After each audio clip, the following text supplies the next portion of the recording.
समंदर सबके लिए एक जैसा होता है, लेकिन कुछ लोग इसमें से मोती तलाश कर लेते हैं, कुछ मछलियां पकड़ लेते हैं और कुछ को समंदर से खारे पानी के सिवा कुछ भी हासिल नहीं होता, कुछ भी मिलता नहीं।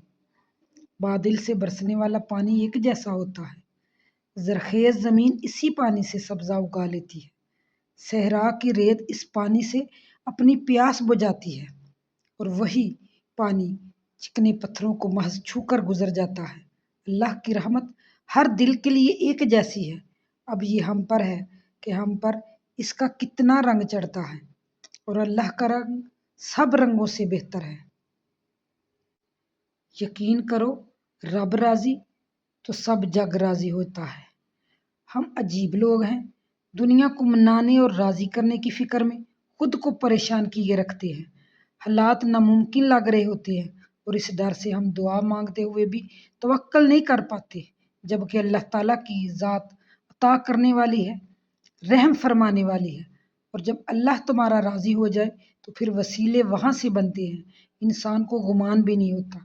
जब अल्लाह के रंग में रंग जाता है इंसान, फिर अल्लाह ताला मांगने का भी तरीका सिखला देती है, फिर अल्लाह ताला देने के भी वसीले बना देती है।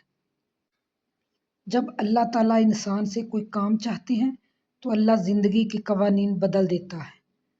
तारीख गवाह है कि वो समंदर था जिसने डुबोया नहीं, वो आग थी जिसने जलाया नहीं, वो पहाड़ था जिसकी बुलंदी ने बचाया नहीं, और वो मछली थी जो हजम न कर सकी, और वो बच्चा था जो बोल पड़ा। सोए हुए लोग 300 साल बाद उठ गए और सूरज रुक गया, चांद के टुकड़े हो गए। ये मत कहो कि ये हो नहीं सकता, बोलो कि मेरा रब हर चीज पर कादिर है, वो अला कुल्ली शैइन कदीर है। मेरे परवरदिगार हर एक के लिए आसानी कर देता है। ये ना कहो कि ये हो नहीं सकता, वो हर नामुमकिन को मुमकिन कर सकता है, वो हर चीज पर कादिर है।